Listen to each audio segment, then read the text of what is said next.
Hey everybody, Joe Bianchino here up at Saratoga with another weekend preview alongside HRTV's Andrew Champagne. Andrew, thanks for coming along. It's my pleasure. It's going to be fun. Absolutely. And this weekend we're looking at a couple different stakes races as per usual, and we'll start with Saturday's Lake Placid Stakes.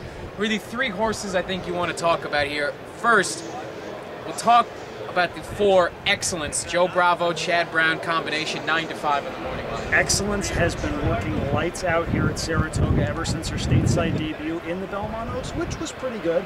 First start off the plane. She comes up here. It just seems like the stars are aligning for this horse. Chad Brown obviously knows how to win, local boy from Mechanicville, and Excellence has a massive shot. If she runs to her works, I think she wins the race. Yeah, you know, you look at those works and they're outstanding, and you certainly have to take her into account. There's a reason she's 9 to 5 in the race, but I gotta be honest, I don't necessarily love her here. I think she wants pace a little bit. I think she's gonna sit behind. It's not a big field, but I think she's gonna be last of them, and she's gonna want some pace, and I'm not sure she gets it. And so I look instead at the other Chad Brown horse in the race, Minorette, Jose Lezcano, 6 horse, 7 to 5 in the morning line. The favorite, that's one for me to like. Won that Belmont Oaks last time around. I like Minorette. She's classy. The times don't jump out at you. The figures don't jump out at you. 7 to 5, I get it's a small field. I think it's a little bit of an underlay here. She could win. If she does, she likely beats me. Yeah, and the last one we'll look at is actually, I think, my pick for the race.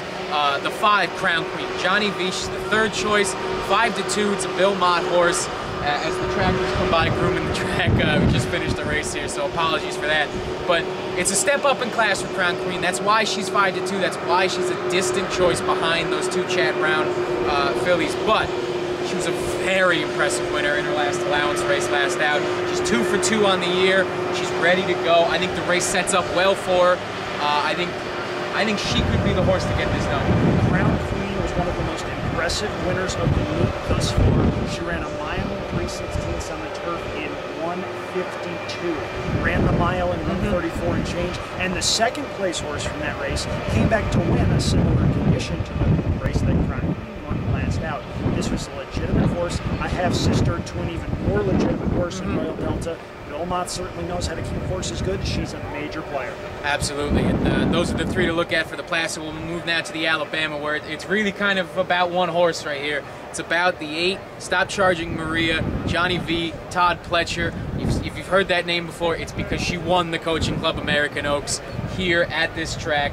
She did it impressively, a 5-length winner. She's 2 to 1 in the morning line. She's the one to beat. Don't expect her to be 2 to 1. She'll be 8 to 5 for even money. I think she wins this race.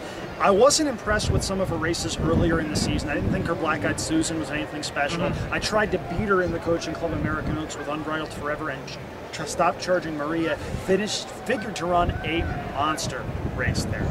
That was very, very impressive. Keep in mind, the last 2 winners of the Coaching Club American Oaks, which were Questing and Princess of Silmar, both came back to win the Alabama. The race over the surface proved to be very productive for those horses, and I think Stop Charging Maria is the same way. She loves Saratoga. She broke her maiden here last year as a 2-year-old, ran pretty well in the spin away behind One Turn Freak Sweet Reason that day, and I think she's the horse to beat here. I'm not saying she's unbeatable. I think she's a very legitimate favorite. Yeah, I think that might have been the old Bianchino Champagne curse coming in, because I also tried to beat Stop Charging Mirror with Unbridled Forever and lost there. So we're both on Stop Charging Mirror, which brings in that curse. She is 400 pounds overweight. But I do think she probably gets a win. I think Unbridled Forever is the second most talented horse in this field. I like her underneath, and there's a pair of horses outside of that to look at.